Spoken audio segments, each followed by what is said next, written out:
장모님, 광숙 씨 정말 괜찮은 사람입니다. 한동석은 침착하게 말을 이어갔고 그의 목소리에는 담담함을 가장한 간절함이 묻어났죠. 장모님이 생각하시는 그런 사람이 아닙니다. 그까지 돈을 노리고 저한테 접근할 사람이 아니라고요. 오늘은 결혼은 반대하는 박정수를 정리하는 한동석의 내용을 이야기해 보려 합니다. 구독과 좋아요는 영상 제작에 큰 힘이 됩니다.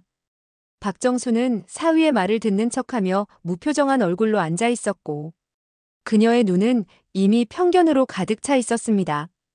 동석의 진심 어린 말들은 그저 공허한 메아리로만 들렸습니다. 장모님, 광숙 씨는 정말 순수하고 밝은 사람입니다. 우연히 만났지만 그 우연이 저에게는 축복이었습니다. 제가 15년 동안 혼자 아이들 키우며 몰랐던 떨림과 설레임을 느꼈습니다. 동석의 목소리가 미세하게 떨렸습니다. 그는 잠시 말을 멈추고 깊게 숨을 들이마셨습니다. 아내와 사별한 후 처음으로 누군가에게 마음을 열었다는 것, 그 과정이 얼마나 조심스럽고 어려웠는지를 설명하고 싶었습니다.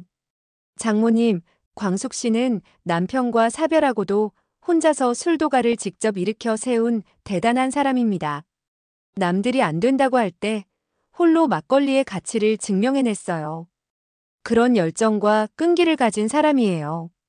박정수는 한숨을 내쉬며 동석을 차갑게 내려다보았습니다. 그녀의 눈빛에는 여전히 의심과 불신이 가득했고 아무리 설명해도 통하지 않을 것 같은 벽이 느껴졌습니다. 그리고 광숙 씨는 자기 동생들까지 책임지며 가족을 소중히 여기는 사람입니다. 장모님, 그런 사람이 어떻게 돈만 보고 접근했다고 생각하십니까? 제가 그렇게 판단력이 없어 보이나요? 동석의 말에 박정수는 마침내 입을 열었습니다. 그녀의 목소리는 차갑고 단호했습니다. 내가 언제 둘이 사귀는 거 반대했나? 박정수의 입꼬리가 비웃듯 올라갔습니다. 실컷 만나. 그걸 누가 뭐라고 하겠어. 하지만 말했듯이 결혼은 안 돼. 결이랑 봄이한테 막걸리 만드는 여자를 엄마라고 부르게 할 수는 없네. 그 말에 담긴 조롱과 경멸은 한동석의 가슴을 차갑게 얼어붙게 했습니다. 광숙을 막걸리 만드는 여자로만 규정하는 장모의 편협함이 너무나 명확하게 드러났습니다. 동석이 무거운 목소리로 말을 이었습니다. 광숙 씨는 단순히 막걸리 만드는 여자가 아닙니다. 그녀는 무너져가던 술도가를 다시 살린 사람이고 무엇보다 따뜻한 마음을 가진 사람입니다. 따뜻한 마음? 박정수가 코웃음을 쳤습니다. 그래, 자네 돈을 보고 따뜻해진 마음이겠지. 사위, 당신 재산이 얼만데. 그런 여자가 진심으로 접근할 리가 있나? 동석은 더 이상 말을 잇지 못했습니다. 아무리 설명해도 소용없다는 것을 깨달았기 때문입니다. 장모의 편견은 너무 깊었고 그 벽을 허물기에는 말로는 역부족이었습니다. 장모님, 저는 광숙 씨와 무슨 일이 있어도 결혼하겠습니다. 동석이 마침내 단호하게 말했습니다. 장모님의 축복을 받고 싶지만 그게 없더라도 저희는 함께 할 겁니다. 그리고 아이들도 이미 광숙 씨를 좋아합니다. 박정수의 얼굴이 순간 굳어졌습니다. 한동석이 이렇게까지 강경하게 나올 줄은 예상하지 못했던 것 같았습니다. 그동안 고분고분 따르던 사위의 모습은 온데간데 없고 이제는 자신의 의지를 분명히 밝히는 모습이 낯설게 느껴졌습니다. 어떻게 내 손녀들을 그런 여자에게 맡길 생각을 해? 박정수의 목소리가 떨렸습니다. 민서가 그렇게 키워달라고 자식들을 남겼겠어? 동석이 조용히 말했습니다. 민서도 원했을 겁니다. 제가 행복한 모습을 바랄 겁니다. 그리고 15년이 지났습니다, 장모님. 저도 이제 새 삶을 시작할 권리가 있습니다. 그 말에 박정수는 더 이상 아무 말도 하지 못했습니다. 하지만 그녀의 눈빛은 여전히 차갑게 빛났고 이 싸움이 끝난 것이 아니라는 것을 암시했습니다. 그녀는 자리에서 천천히 일어나 문을 향해 걸어갔습니다. 사위, 당신이 후회할 날이 올 거야. 문을 열기 전 박정수가 마지막으로 말했습니다. 그때는 내가 옳았다는 걸 깨닫게 될 거야. 문이 닫히고 한동석은 깊은 한숨을 내쉬었습니다. 이제 그는 자신의 선택이 가져올 파장을 각오해야 했습니다. 하지만 광숙과 함께하는 새로운 삶을 위해 그는 이 어려움을 이겨내기로 마음먹었습니다. 장모의 반대는 예상했던 일이었지만 실제로 마주하니 더 무거운 짐으로 다가왔죠. 결국에는 이해해 주실 거야. 동석은 혼잣말로 중얼거렸습니다. 하지만 그의 목소리에는 확신보다는 희망이 더 묻어 있었습니다.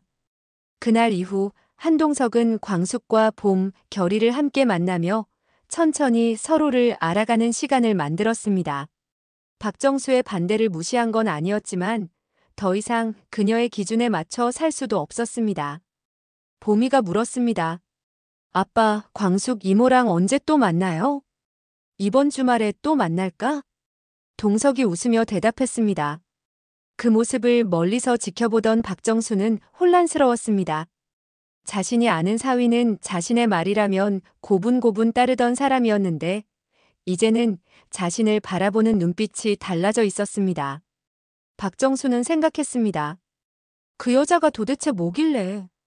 도대체 무슨 수를 써서 동석을 홀렸지? 그녀의 머릿속엔 사기라는 단어만 맴돌았습니다. 시동생들까지 취직시켜줬다는 얘기를 들으며 박정수는 확신했습니다. 이건 한 가족이 통째로 우리 손주들 재산에 눈독 들인 거라고. 이 결혼 반드시 막아야 해.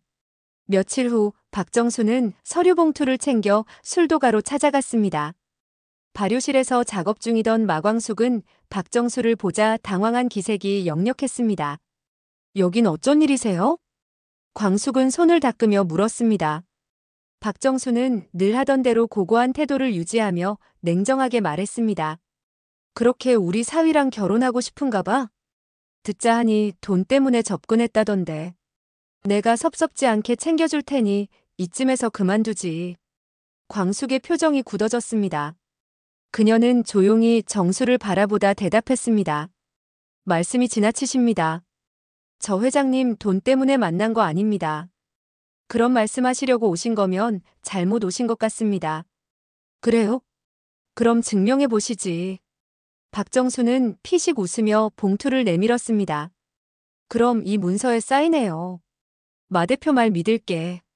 여기에만 사인하면 그쪽 진심 받아들이지. 광숙은 봉투를 열어 안에 서류를 꺼냈습니다. 그 문서는 재산 포기각서였습니다.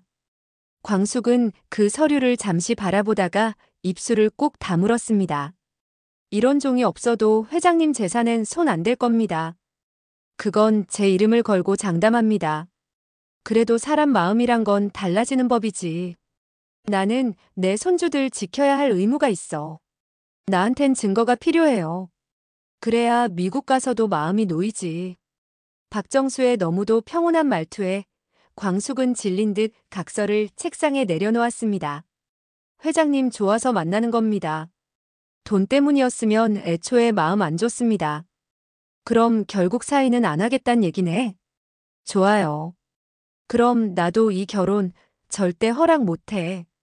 그날 이후 광숙은 속이 끓어오르면서도 아무 말 없이 막걸리 기계를 점검했습니다. 한동석과 통화하며 늘 하던 일처럼 손놀림도 익숙했습니다. 뭐 하는 중이에요? 전화기 너머로 동석의 다정한 목소리가 들렸습니다. 뭐 늘 하던 대로 막걸리 만들고 있죠. 광숙은 기계의 압력계를 확인하며 대답했습니다. 한동석 장모와 만났던 일은 말하고 싶지 않았습니다.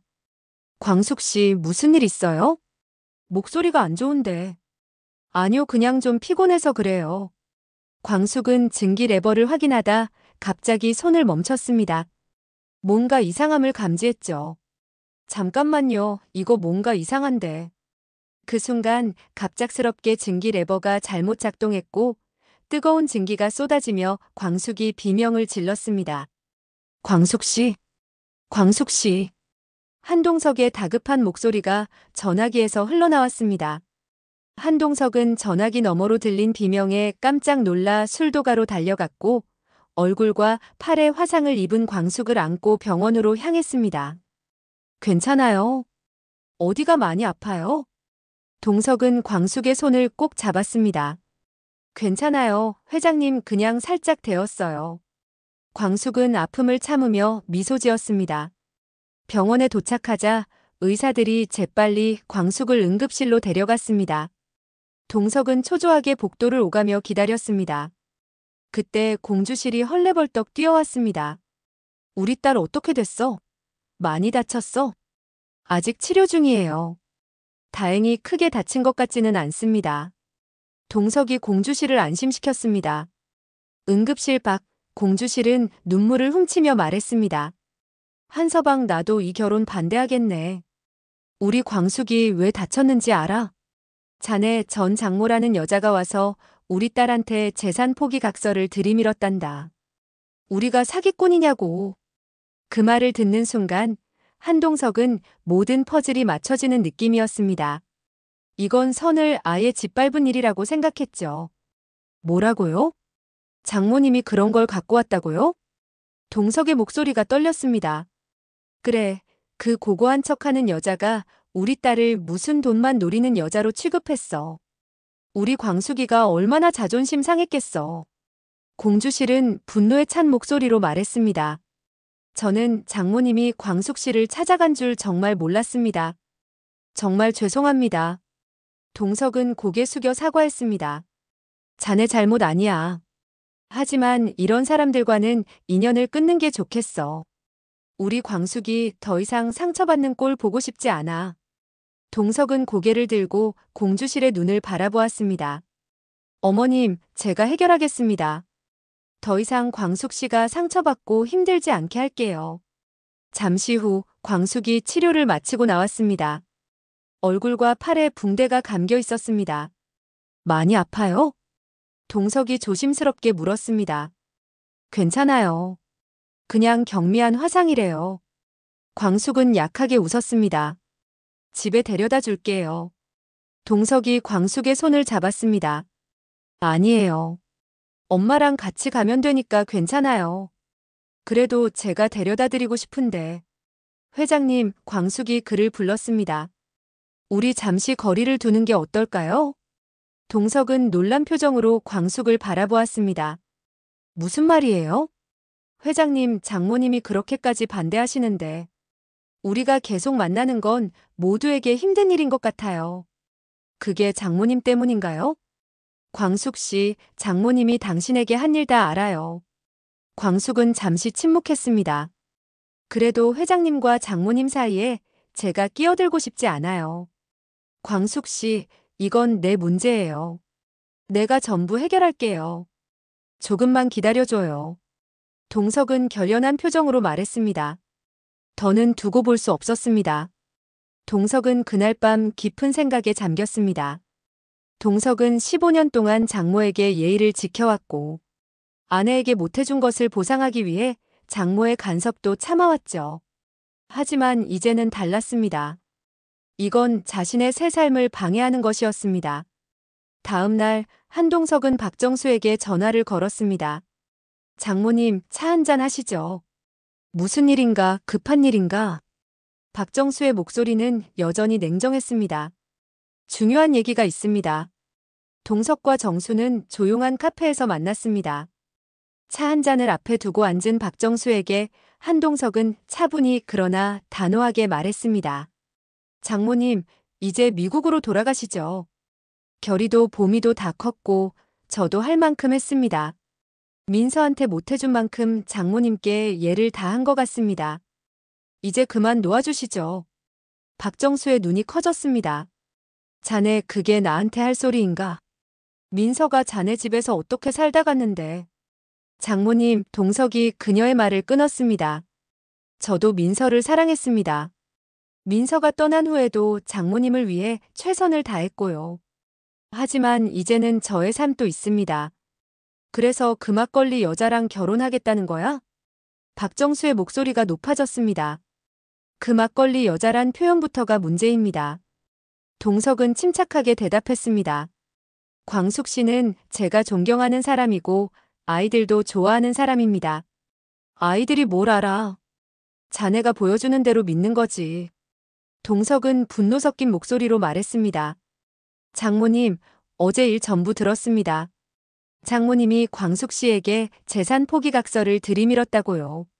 박정수는 잠시 당황한 기색을 보였지만 곧 태연한 표정을 되찾았습니다.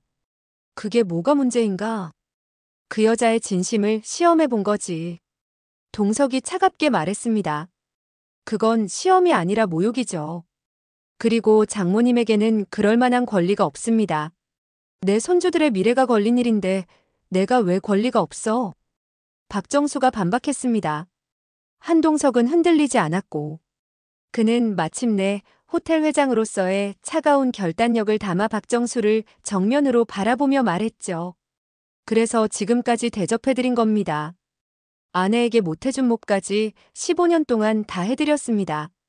하지만 이 이상은 저도 자신이 없습니다. 장모님, 이제 제 삶을 살게 해주세요. 저는 광숙 씨와 새 출발을 하고 싶습니다. 그 순간 박정수는 느꼈습니다. 이건 누군가에게 홀린 것이 아니라 진심이구나. 사위가 정말 새 인생을 시작하려는 것이구나. 정수는 더 이상 말이 나오지 않았습니다. 자리를 뜨며 조용히 말했습니다. 그래, 내가 졌네. 행복했으면 좋겠네. 그날 저녁 동석은 광숙의 집을 찾았습니다. 광숙은 부엌에서 차를 준비하고 있었습니다. 어떻게 됐어요? 광숙이 조심스럽게 물었습니다. 장모님께 말씀드렸어요. 이제 더 이상 간섭하지 않으실 거예요. 정말요? 광숙은 믿기지 않는다는 표정이었습니다. 그분이 그렇게 쉽게 물러날 사람 같지 않은 것 같던데. 이제 괜찮을 거예요. 동석이 광숙의 손을 잡았습니다. 우리 이제 새 출발합시다. 며칠 후 동석의 집에서 가족 모임이 있었습니다. 광숙과 그녀의 가족 그리고 동석의 아이들이 함께 모였습니다. 아빠, 광숙 이모가 만든 막걸리 정말 맛있어요. 보미가 즐겁게 말했습니다. 그래? 나도 한번 마셔볼까? 동석이 웃으며 대답했습니다. 광숙이 동석에게 술잔을 건넸습니다. 분위기가 화기애애했습니다. 그때 초인종이 울렸습니다. 누구지? 동석이 궁금해하며 문을 열었습니다. 문 앞에는 박정수가 서 있었습니다. 모두가 긴장했습니다. 장모님. 동석이 당황한 표정으로 말했습니다. 박정수는 잠시 망설이다가 작은 선물 상자를 내밀었습니다. 민서가 좋아하던 차일세. 함께 마실 수 있을까? 동석은 놀란 표정으로 박정수를 바라보았습니다. 그녀의 얼굴에는 평소와 다른 부드러움이 있었습니다. 물론이죠. 들어오세요. 동석이 문을 활짝 열었습니다. 광숙은 긴장한 표정으로 일어섰습니다. 박정수는 그녀에게 다가가 조용히 말했습니다. 저번 일은 미안해요. 내가 너무 심했네요. 광숙은 잠시 말을 잃었다가 고개를 끄덕였습니다. 괜찮습니다. 이해해요. 자리에 앉으세요, 장모님. 동석이 박정수를 안내했습니다. 저기. 박정수가 갑자기 말했습니다. 이제 장모님이라고 그만 부르는 게 어떨까? 이제 우리는 그냥 가족일 뿐이니까. 동석의 눈이 커졌습니다. 네. 사람이 변하기도 하는 거야. 박정수가 살짝 웃었습니다. 내가 모든 걸 통제할 수는 없다는 걸 깨달았네. 민서도 자네가 행복하길 바랐을 거야. 그날 밤 모두가 함께 식사를 하며 웃고 떠들었습니다. 과거의 상처와 오해는 조금씩 녹아내리고 있었습니다. 동석은 그 모습을 보며 따뜻한 미소를 지었고 그는 광숙에게 다가가 그녀의 손을 잡았습니다. 그들은 서로를 바라보며 새로운 시작에 대한 희망을 나누었고 박정수는 그 모습을 바라보며 마음속으로 민서에게 말했습니다. 내가 떠난 자리를 이제 누군가가 채워줄 것 같구나. 걱정 마라. 내가 너의 아이들 잘 지켜볼게. 구독과 좋아요, 알림 설정해 두시면 다음 이야기를 빠르게 시청하실 수 있습니다. 지금까지의 이야기는 개인적인 뇌피셜로 구성된 리뷰이며 본 방송과는 다를 수 있음을 알려드립니다. 지금까지 드라마로 미리 보는 뇌피셜 리뷰였습니다.